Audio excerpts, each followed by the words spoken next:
Channel. ഇന്ന് പറയാൻ വേണ്ടി പോണത് ജോബാലോട്ടോ കാര്യങ്ങളോ ഒന്നുമല്ല കേട്ടോ. ഞാൻ എന്തായാലും നിങ്ങളുടെ അടുത്ത് ഷെയർ ചെയ്യണം വിചാരിച്ചുള്ളൊരു കാര്യമാണ് കേട്ടോ. എനിക്ക് ഏറ്റവും ലൈഫിൽ ഏറ്റവും പേടിൻ്റ് ആയിട്ടുള്ളൊരു കാര്യമാണ് നോ എന്ന് പറയലാണോ എൻ്റെ ഏറ്റവും ഭയങ്കരമായിട്ടുള്ള ഫേസ് ചെയ്യാൻ ബുദ്ധിമുട്ടായിട്ടുണ്ടായിരുന്നൊരു കാര്യം കേട്ടോ. പണ്ടത്തെ ഞാനും ഇപ്പോഴത്തെ ഞാനും സത്യം പറയുകയാണെങ്കിൽ ഭയങ്കര ഡിഫറൻസ് ഉണ്ട് ഗൈസ്. എൻ്റെ ഒരു വ്യൂ പോയിന്റിലാണെങ്കിലും എൻ്റെ ഒപ്പീനിയൻസ് ആണെങ്കിലും എൻ്റെ വേ ഓഫ് പ്രസൻറ്റേഷനിലാണെങ്കിലും അല്ലെങ്കിൽ എൻ്റെ ഒരു ഡിസിഷൻ മേക്കിങ്ങിലാണെങ്കിലും ഒക്കെ ഞാൻ ഭയങ്കരമായിട്ട് മാറിയിട്ടുണ്ട്. അത് മാറാനുള്ള മെയിനായിട്ടുള്ള കാര്യം ഇത് തന്നെയാണ് കേട്ടോ. എന്താണ്, നോ പറയാൻ പഠിച്ചു കഴിഞ്ഞാൽ നമ്മുടെ ലൈഫിലൊരു 90% കാര്യങ്ങൾ നമ്മൾ പഠിച്ചു എന്നാണ് ഞാൻ പറയാം. അത് എൻ്റെ തിയറി മാത്രമാണ് കേട്ടോ. ഓക്കെ, അപ്പോൾ നമ്മുടെ വീട്ടിനകത്താണെങ്കിലും നമ്മുടെ ഫ്രണ്ട്സിൻ്റെ അടുത്താണെങ്കിലും നമ്മുടെ ഓഫീസിലാണെങ്കിലും ഒരു നോ പറയാൻ പഠിച്ചു കഴിഞ്ഞാൽ നമ്മൾ എങ്ങനെയാണെങ്കിലും നമ്മൾ സക്സസ് ആവുമെന്നാണ് ഞാൻ പറയാം. ഓക്കെ, പിന്നെ ഈ നോ നമ്മൾ വെറുതെ പറയില്ല എനിക്കത് ചെയ്യാൻ താല്പര്യമില്ല എന്ന് പറഞ്ഞാൽ നമുക്ക് ചെയ്യാൻ താല്പര്യമുള്ളത് എന്താണെന്നും അത് എങ്ങനെ ചെയ്യുമെന്നും അതിനെക്കുറിച്ച് വ്യക്തമായ ധാരണയും വേണം നിങ്ങൾക്ക്. അത് വെറുതെ പോയി നോ പറയരുത് കേട്ടോ. അപ്പോൾ നമ്മളെല്ലാവരും എനിമീസായി മാറും. നോ പറഞ്ഞാൽ ഓൾറെഡി നമ്മൾ എനിമീസാണ്. അതിപ്പോൾ എല്ലായിടത്തും അങ്ങനെയാണല്ലോ. ഏത് അറിയല്ലേ? അത് നിങ്ങൾക്കറിയാം, അങ്ങനെ തന്നെയാണ് വരിക. ഓക്കെ, അപ്പോൾ ഈ ഒരു നോ പറഞ്ഞു കഴിഞ്ഞാൽ ഉണ്ടാവാൻ പോണ മാറ്റങ്ങൾ അല്ലെങ്കിൽ അതിൻ്റെ ഭവിഷ്യത്തുകളും വലിയ വലിയ കാര്യങ്ങളായിരിക്കും കേട്ടോ. അതിപ്പോൾ നമ്മൾ വിചാരിക്കാത്ത കുറേ കാര്യങ്ങൾ നമുക്ക് വരും. പക്ഷെ നമ്മളതൊക്കെ നല്ല രീതിക്ക് ഫേസ് ചെയ്യണം. ഈ ഒരു നോ പറഞ്ഞുകൊണ്ട് ഈ നോ ഞാൻ നേരത്തെ പറഞ്ഞ പോലെ ഇങ്ങനെ വെറുതെ പറയില്ല. ഞാനിപ്പോൾ എൻ്റെ ഒരു എക്സാമ്പിൾ പറയുകയാണെന്നുണ്ടെങ്കിൽ എനിക്ക് എന്നെക്കുറിച്ച് വ്യക്തമായ ധാരണ ഉണ്ട്.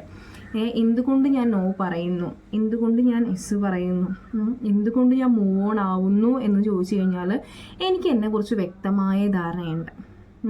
പിന്നെ ഒരു എക്സാമ്പിൾ പറയുകയാണെങ്കിൽ നീ ഇങ്ങനെ ചെയ്യരുത്, നീ ഇങ്ങനെ ചെയ്യണം എന്ന് പറയുമ്പോൾ ഞാൻ പറയും പറ്റില്ല എന്ന് പറയുമ്പോൾ നമ്മൾ മറ്റൊരാൾ പ്രീ പ്ലാൻ ചെയ്യുന്ന ലൈഫിൽ വെച്ച് നമ്മൾ മുന്നോട്ട് പോയി കഴിഞ്ഞാൽ ഒരിക്കലും ഒരു ഹാപ്പിനെസ് ഉണ്ടാകാൻ വേണ്ടി പോവില്ല എൻ്റെ വ്യൂ പോയിന്റിൽ. ഓക്കെ, ഞാൻ ഈ പറഞ്ഞതൊക്കെ എൻ്റെ വ്യൂ പോയിന്റിലാണ്. നിങ്ങൾ എങ്ങനെ അതിനെ യോജിക്കും എന്നൊന്നും എനിക്കറിയില്ല.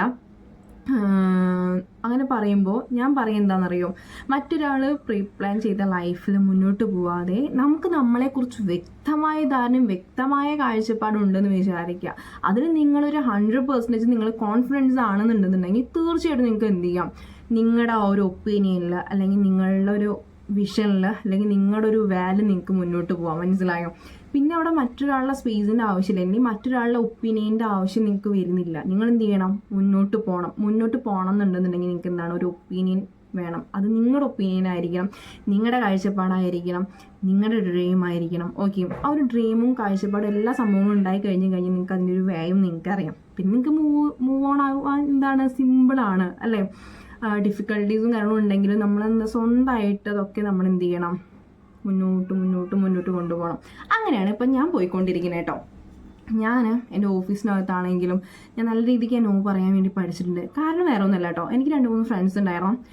അവർ ഓരോ നോ എന്നൊക്കെ പറയുമ്പോൾ ചിലപ്പോൾ വലിയ വലിയ കാര്യങ്ങൾ അവർ പറയും പറ്റില്ല എന്നൊക്കെ പറയുമ്പോൾ ഞാൻ അങ്ങനെ അതിശയമായിട്ട് ഇരുന്നിട്ട് ഞാൻ ജോയിൻ ചെയ്ത ടൈമിൽ, അതായത് എൻ്റെ സെക്കൻഡ് കമ്പനിയിലൊക്കെ ജോയിൻ ചെയ്ത സമയത്ത് ഞാൻ എന്തെങ്കിലും ഇഷ്യൂസ് ഉണ്ടായി ഞാൻ ഫ്രണ്ട്സിനെ വിളിക്കും. 3 ആളേ ഉള്ളൂ കേട്ടോ, അങ്ങനെ വിളിക്കാൻ പറ്റിയ 3 ആളേ ഉള്ളൂ. വിളിച്ച് ഞാൻ പറയുന്നത് ഉണ്ട്, എന്താ ചെയ്യുക, എനിക്ക് നോ പറയാൻ ഭയങ്കര ടെൻഷൻ്റെ ഒരാളായിരുന്നു.